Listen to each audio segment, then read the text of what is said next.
what's up, fellas? I'm Malicious Female Fan. Stevelicious here, and the question from the unboxing was, how much quality and performance could you expect from a phone costing only $200? And the answer is a lot more than you'd expect. The review of the Nokia 5.3 today on this edition of Stevelicious Tech.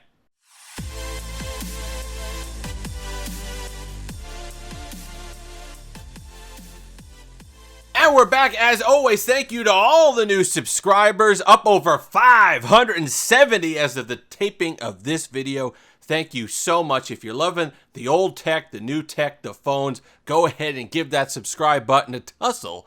It certainly means a lot to me. If you could go ahead and sweep over that notification bell as well, you will be assured to know when all the new videos are uploaded. So the Nokia 5.3. There's a lot to love here, and especially for $200. So let's talk about some of the things that I was concerned about going in. Number one, the build quality. Yes, it's plastic, but if you remember, the Note 20 regular video that Lou from Unbox Therapy put up, when he was knocking on the back of the phone, right? When he was knocking on the back of the Note 20 and it was making that air noise, that air pocket noise, none of that even here. You're getting a nice solid plastic back. There is a little creaking. Sometimes when you pick it up, you'll notice it in the frame itself because it's plastic as well, but never at any point do you feel like it's really flexing or feel like that you're really going to break it. I don't see any issue. And in fact, you get that extra, I don't want to call it durability, but you get that extra assurance. You could rock this. I rocked this for 10 days, no case, and I was perfectly confident in doing so that you're not going to have an issue. I will tell you, though, that you are going to want to put a screen protector on it because we talked about in the unboxing video that Gorilla Glass 3. And I know I said in another video that basically if you breathe on Gorilla Glass 3, it scratches. And if you are somebody that gets annoyed, you got a little OCD going on with the micro scratches on your screen, like myself, you're going to go ahead and want to throw a screen protector on here to keep it safe from those. So let's talk about that screen because there's a few things going on there. Number one, 720p, which we talked about, LCD, it's good. The brightness is decent, and when you're watching YouTube videos on it, when you're watching other content, Twitch, whatever it is, you're scrolling through Instagram, it'll get the job done. And at this price range, what you see in some of the other phones is that you're kind of choosing between what feature you think is going to be the most important.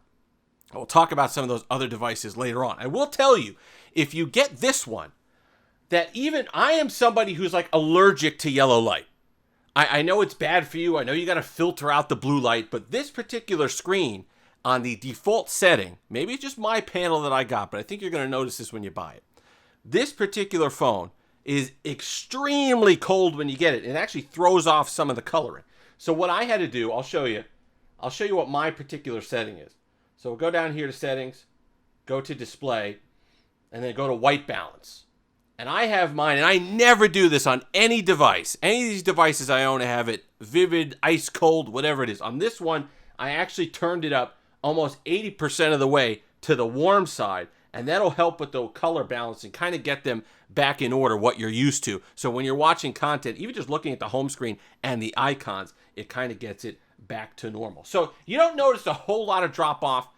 It's a decent screen, not the best in the world, but it'll definitely get the job done. And the speaker gets reasonably loud. It's, again, bottom firing speaker. You could cover it easily with your hand. It's not going to be the highest sound quality, but if you're watching YouTube or Twitch, it'll absolutely do the job. And if you need a little bit better than that, on this one, got a headphone jack right on top. So you could go ahead and plug in your headphones and improve the quality that way. Let me tell you what really makes this phone stand out, especially for the price. So I had this as my daily driver, 10 days.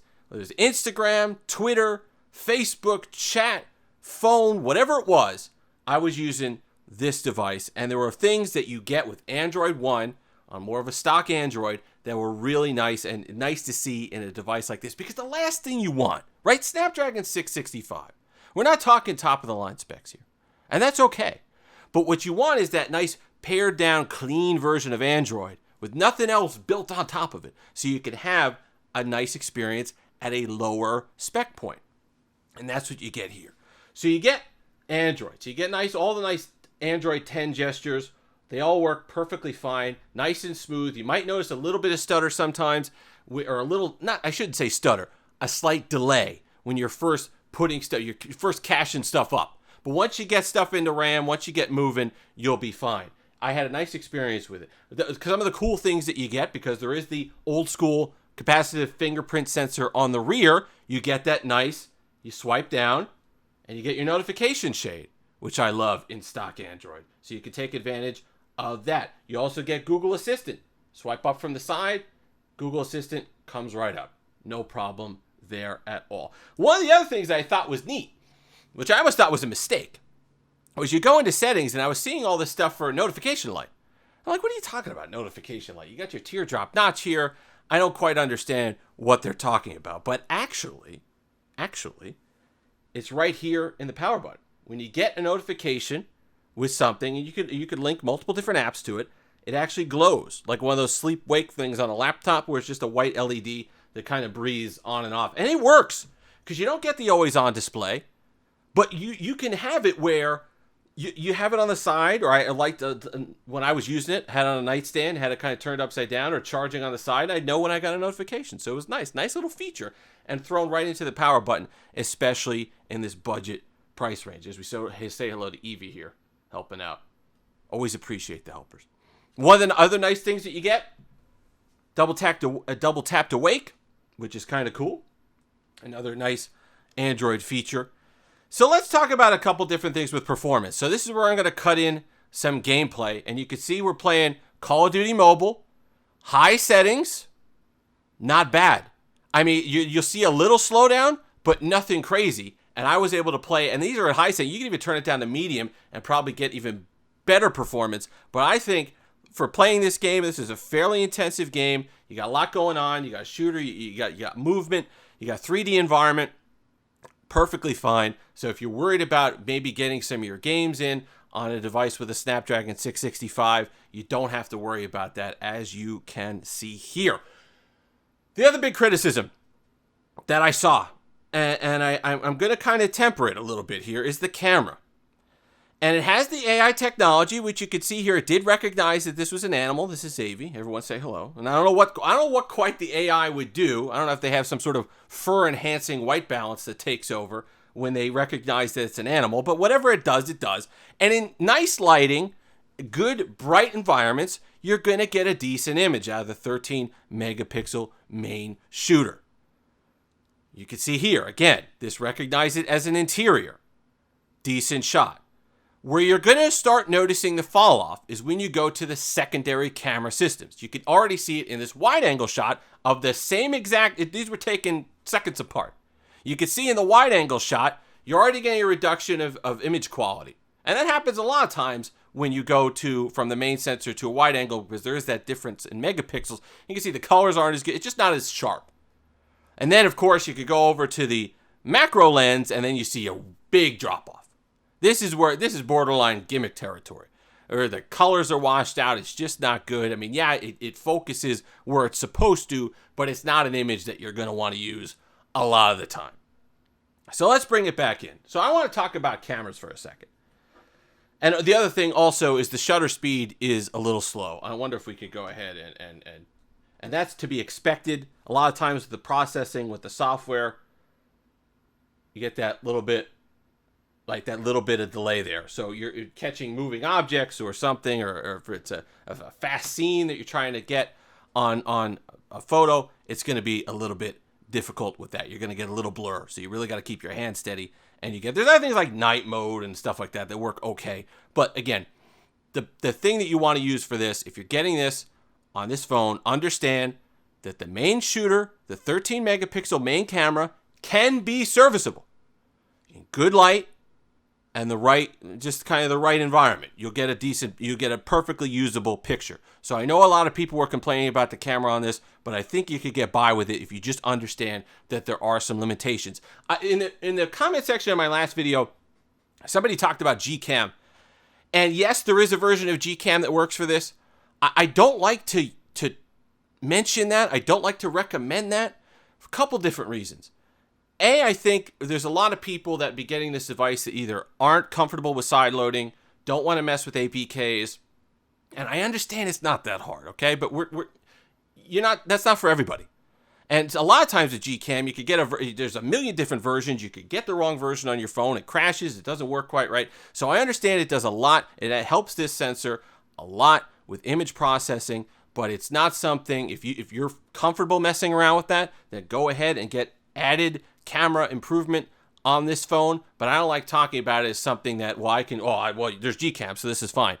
I don't like doing that because there's going to be a segment of the population that aren't comfortable with those kind of side-loading type activities that you can have with Android that would improve the camera. So, price, $200 right now on Amazon. Link will be in the description. It is an affiliate link. I gotta qualify that. But if you're looking at a phone, good cheap phone that will get the job done, phone that has a nice stock Android experience, so the performance isn't half bad, you're looking at the right device. When it's a first phone for a kid, you just need a secondary device. If you're on a budget, tight budget, $200. And the design, can we talk about that? Some of these Samsung A31 devices that you see, they're the really budget devices, they look like plastic toys. This you could throw down on a table, and it looks like a nice modern smartphone that looks a lot more expensive. And the fact that they're going to have their 8.3 keep kind of the same design language, I think helps this model. So you get to play off that. And you get the same look at the 8.3 from Nokia that you do in the 5.3, but for a much reduced price. So overall, definitely recommend it. If you have any questions about it, go ahead and put it in the comment section below. But what other budget device do you want to see compared to this? Because we'll go ahead and do that. Is it the Samsung A31? Is it one of the LG devices? Perhaps the Stylo or something like that.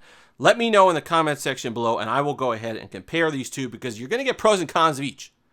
This one would definitely lose, I believe, to the A31 when it comes to display. But it's a different processor, and you're dealing with all the overhead that comes with the Samsung UI, where you're not dealing with that here. You're getting a nice, clean install of Android, and you're also getting 2 years of support for major updates of Android, which is nice as well. So overall, the Nokia 5.3, definitely a thumbs up from Steve Alicious Tech. If you're looking for something in this price range, go ahead and consider this one. If you've made it this far, like, comment, subscribe, all that fun stuff. Until next time, have that Steve Alicious day.